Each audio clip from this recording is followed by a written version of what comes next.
dear viewers and students, welcome to my channel Basic Science Solution with Munib। आज हम पढ़ेंगे chemistry of class first year chapter number 1। और first lecture में हमने previous lecture में हमने पढ़ा था अबाउट स्टोकियोमेट्री। स्टोकियोमेट्री में हम किसके बारे में पढ़ते हैं? स्टोकियोमेट्री में हम पढ़ते हैं quantitative relationship between reactants and reactant and product, इसके बारे में हम रिलेशन पढ़ते हैं। इसमें स्टोकियोमेट्री के बाद हमने पढ़ा था किसके बारे में? मोल के बारे में। तो मोल की कितनी डिफिनीशंस हैं जी? मोल की 3 डिफिनीशंस हैं। एक मोल इक्वल होता है किसके? मोल इक्वल होता है बाई नंबर के लिहाज से मोल को आप डिफाइन कर सकते हैं, बाई नंबर भी मोल को आप डिफाइन कर सकते हैं, मोल को आप बाई मैस भी डिवाइड कर सकते हैं और मोल को आप बाई वॉल्यूम भी डिवाइड कर सकते हैं। नंबर के हिसाब से मोल क्या चीज है? मोल किस इक्वल होता है? किसी भी सब्सटेंसेस के, किसी भी केमिकल्स के अगर आपके पास 6.023 into 10⁻23 पार्टिकल्स हों, एटम्स हों, आयंस हों, मॉलिक्यूल्स हों, वो किसकी इक्वल होता है? मोल की इक्वल होता है। किसी भी चीज, जिस तरह किसी भी चीज का एक दर्जन में कितने नंबर फिगर होते हैं? 12 होते हैं। कोई भी चीज दर्जन है, तो इसी तरह केमिस्ट्री के अंदर भी किसी भी चीज के अगर आपके पास 6.023 into 10⁻23 पार्टिकल्स हैं, एटम है या आयंस हैं या मॉलिक्यूल्स, केमिस्ट्री में चीजें ये तो एटम्स की फॉर्म में आपको अवेलेबल होती हैं, आयंस की फॉर्म में या मॉलिक्यूल्स की फॉर्म में। कोई भी चीज है, कोई भी स्पीशी है, लेकिन उसकी इतनी अमाउंट आपके पास है तो वो किसकी इक्वल होता है? मोल की इक्वल होता है। ठीक है, ये फिक्स है। वॉल्यूम के मास के लिहाज से मोल किसकी इक्वल होता है? किसी भी चीज का जो मास इन ग्राम्स है वो किसकी इक्वल होता है? मोल। यानी मास के साथ मोल किसकी इक्वल होता है? मास इन ग्राम। किसी भी चीज की आप मास लें इसमें ग्राम्स में, वो किसकी इक्वल होता है? मोल्स के। फॉर एग्जाम्पल इसकी आपके पास है हाइड्रोजन है, वाटर की मास कितनी है? हाइड्रोजन की होती है 2, 2 हाइड्रोजन की 2 होगी, ऑक्सीजन की 16। वाटर की मास कितनी है? 18।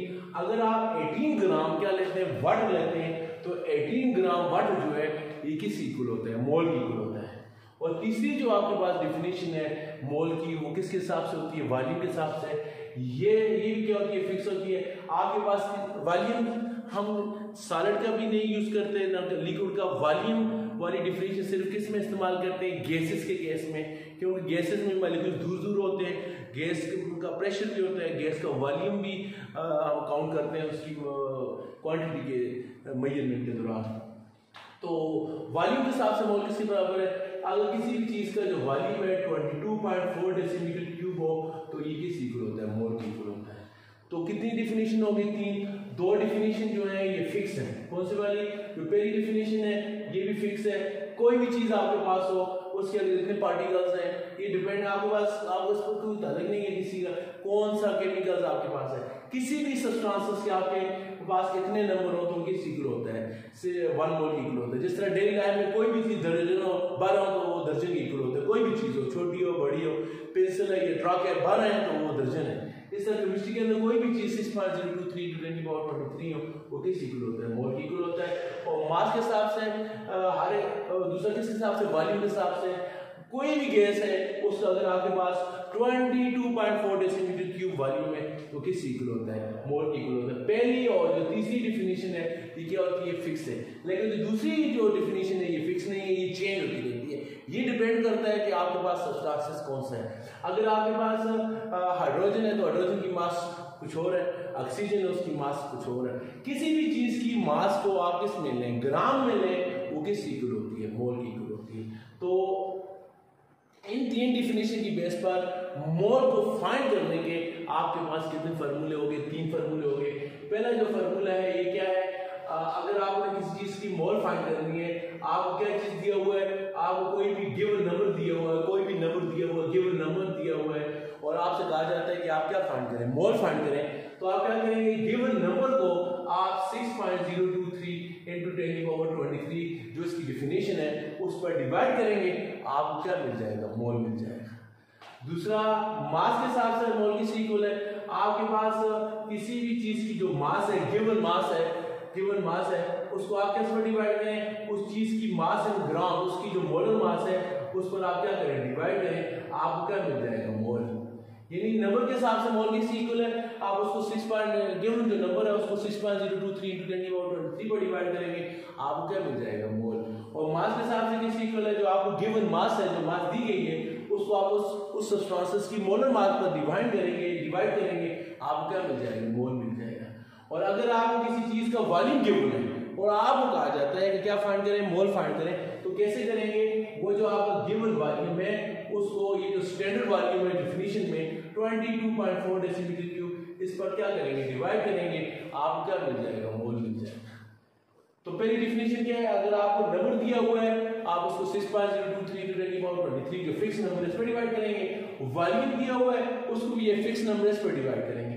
पहले और तीसरी डेफिनेशन क्या है, इनमें जो क्वांटिटी जिस पर डिवाइड करना है वो सेम है, चाहे सब्सटेंसेस कोई भी हो, does not depend upon the type of substances.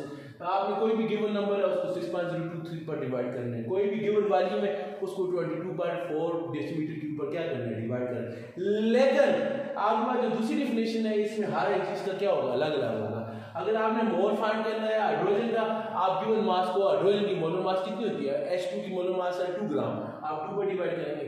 अगर आपको वाटर की मोल फाइंड करनी है, आप वाटर की जो गिवन मास है उसको वाटर की मोलर मास कितनी होती है 18 ग्राम, आप उस पर क्या करेंगे, डिवाइड करेंगे, आप क्या मिल जाएगा, मोल मिल जाएगा। तो ये मोल का कंसेप्ट समझने के लिए आपका जो मोलर मास आपको या मॉलिक्यूलर मास आपको फाइंड करने आपको उसका मेथड आना चाहिए जी। तो मैं फॉर एग्जांपल आपसे आपको एग्जांपल देता हूँ कैसे फाइंड करेंगे हम। फॉर एग्जांपल आपको कहा जाता है जी, आपके पास है 1 × 10⁻⁻⁴ कितने हैं, 25 किसके मॉलिक्यूल्स हैं, मॉलिक्यूल्स आपके पास वाटर है, और आपसे कहा जाता है कि क्या फाइंड करें, मोल को क्या करें, फाइंड करें। अगर आपके पास 1 × 10⁻25 मॉलिक्यूल्स है वाटर के और आपसे कहा जाता है मोल फाइंड करें, तो फिर आप कौन सी डेफिनेशन, मोल को फाइंड करने के कितने फार्मूले, 3। पहला फार्मूला ये हो गया, दूसरा फार्मूला ये हो गया और तीसरा फार्मूला ये हो गया। अगर आपको जो क्वेश्चन है उसमें ये नंबर दिए हुए, क्या चीज है, 1 × 10⁻25, न ये मास है ना ये वॉल्यूम है। अगर मास होता तो 7 ग्राम लिखा होता, ये एमजी होता। अगर ये वॉल्यूम होता तो 7 डेसीमीटर क्यूब या सेंटीमीटर क्यूब होता। यहाँ कुछ भी नहीं, ये क्या चीज़ है, ये नंबर है। जब नंबर होगा तो नंबर वाली डेफिनेशन इस्तेमाल करेंगे। नंबर वाली डेफिनेशन कौन सी वाली है, पहले वाली। अगर किसी चीज की जो क्वांटिटी आपको किस में दी हुई है, ग्राम्स में, ग्राम मतलब क्या है, मास है, तो आप उसको फिर किस पर डिवाइड करेंगे, मोलर मास पर। अगर किसी चीज की जो क्वांटिटी है वो किस पर दी हुई है, आपको वॉल्यूम पर दी गई है और वॉल्यूम में दी हुई है, और आपसे उसका मोल पूछ रहा है, तो आप किस पर डिवाइड करेंगे, फिर वॉल्यूम पर डिवाइड करेंगे। ये डिपेंड करता है कि आपको जो डेटा दिया गया है वो किस में दिया हुआ है। वॉल्यूम में डेटा दिया हुआ है तो ये तीसरी आप इसकी जो इक्वेशन है या फार्मूला है वो इस्तेमाल करेंगे। अगर किसी चीज की नंबर दिया हुआ है आप पहला फार्मूला इस्तेमाल करेंगे। अगर मास दी हुई है तो आप कौन सा फार्मूला यूज करेंगे, दूसरा। तो 3 फार्मूले मोल को फाइंड करने के, 3 इक्वेशन है। तो ये फार्मूला एक क्वेश्चन है, न्यूमेरिकल है। आपके पास वाटर के 10⁻25 मॉलिक्यूल्स है, मोल फाइंड करें। तो हम कौन सा फार्मूला इस्तेमाल करेंगे यहाँ पर, पहला फार्मूला, क्योंकि यहाँ पर हमें क्या है, नंबर। तो पहला फार्मूला क्या है जी, आपको जो गिवन नंबर दिया हुआ है, गिवन नंबर है, इसको आप डिवाइड करेंगे। किस पर डिवाइड करेंगे, जो इसका फिक्स नंबर है 6.02 × 10⁻23। इस नंबर को क्या कहते हैं, एवोगाड्रो नंबर कहते हैं, क्योंकि इसको सजेस्ट किया था इटली के एक साइंटिस्ट एवोगाड्रो ने। इस वजह से इस ह्यूज नंबर को क्या कहते हैं, एवोगाड्रो नंबर। तो गिवन नंबर को आप एवोगाड्रो नंबर पर डिवाइड करेंगे, आप क्या मिल जाएगा, मोल। तो गिवन नंबर कितना है हमारे पास, कितना दिया गया है, 1 × 10⁻25 और एवोगाड्रो नंबर 6.02 × 10⁻, कितना आ जाएगा, 23। तो आप इसको सॉल्व करें, तो इसको सॉल्व करेंगे तो ये आपके पास आ जाएगा, फार्मूला ये आपके पास आ जाएगा 0.16 × 10⁻, ऊपर कितना है जी, 25 है, नीचे कितना है, 23। ये 23 ऊपर जाएगा और 25 में से क्या हो जाएगा, माइनस हो जाएगा। 25 में से जब पावर 23 माइनस हो जाएगी, 10⁻ कितनी रह जाएगी, 2 रह जाएगी। तो इसको मजीद सॉल्व करें, 0.16 10⁻2 का मतलब क्या होता है, 100 के साथ क्या करें, इसको मल्टीप्लाई करें। जब इसको 100 के साथ मल्टीप्लाई करेंगे आपका आंसर जो आएगा कितना आएगा, 16 आएगा। इसका मतलब है कि अगर आपके पास 10⁻25 मालिक्यूल्स ऑफ वाटर के, तो वो कितने मोल के इक्वल होते हैं? 16 मोल के इक्वल होते हैं। तो आपको नंबर दिया गया था पर आपसे क्या पूछा था? मोल। तो आपने क्या किया, वो जो नंबर दिया हुआ था उसको आपने एवोगाड्रो नंबर पर डिवाइड किया, आपको क्या मिल गया? Number of moles. इसका मतलब अगर 6.023 × 10⁻23 आपके पास क्या है पार्टिकल्स है, तो वो 1 मोल की इक्वल है। और अगर 10⁻25 होंगे वो किसके इक्वल होंगे? 16 मोल के इक्वल होंगे।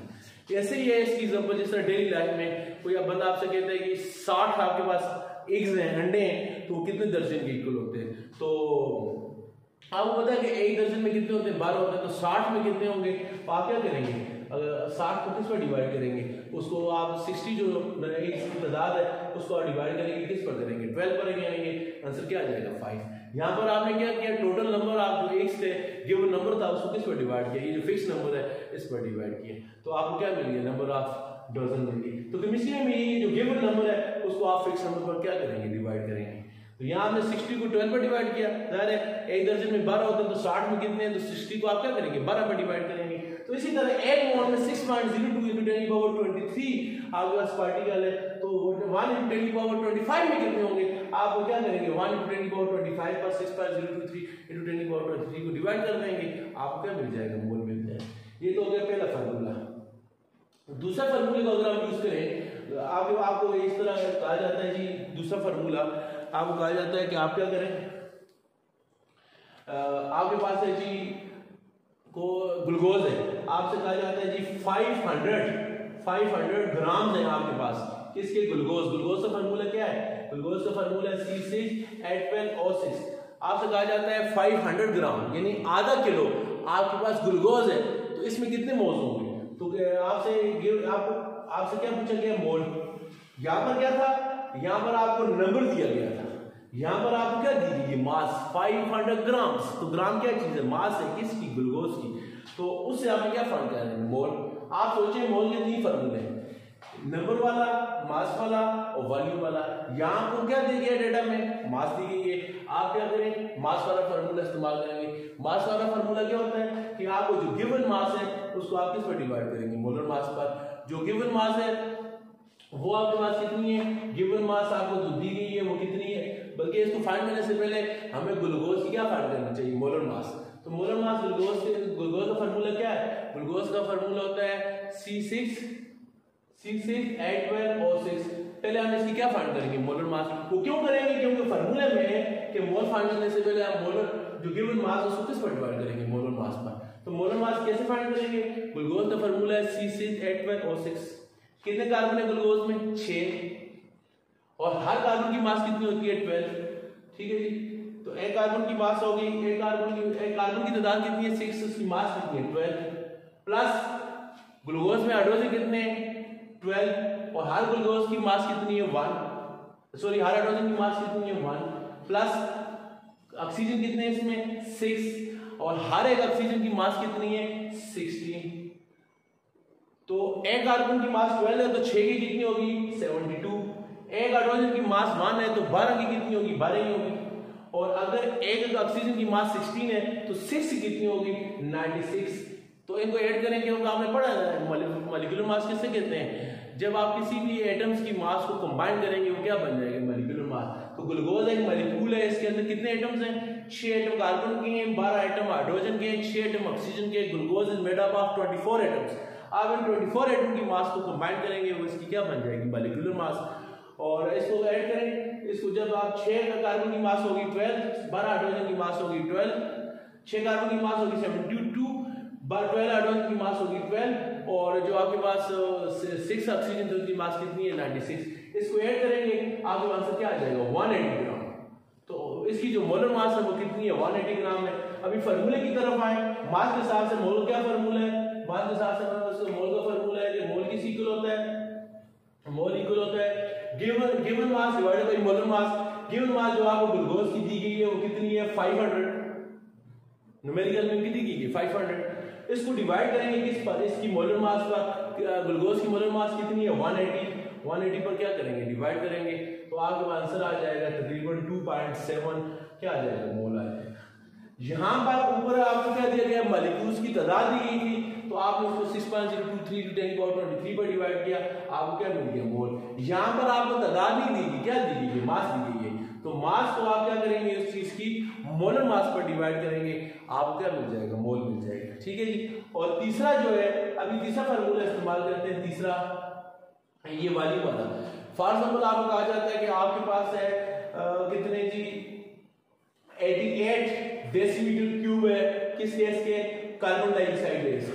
आपके पास लेबोरेटरी में कार्बन डाइऑक्साइड है और कार्बन डाइऑक्साइड गैस के वॉल्यूम कितने हैं, 88 डेसीमीटर क्यूब, और आपसे कहा जाता है क्या फाइंड करें, मोल। देखिए यहाँ पर ये नंबर ऑफ मॉलिक्यूल्स की दिया हुआ था, तो हमने कौन सा फार्मूला इस्तेमाल किया, पहला। यहाँ पर ग्राम दिया गया था, मास दी गई थी, हमने कौन सा फार्मूला इस्तेमाल किया, दूसरा। अभी यहाँ पर क्या दिया गया, वॉल्यूम दिया गया।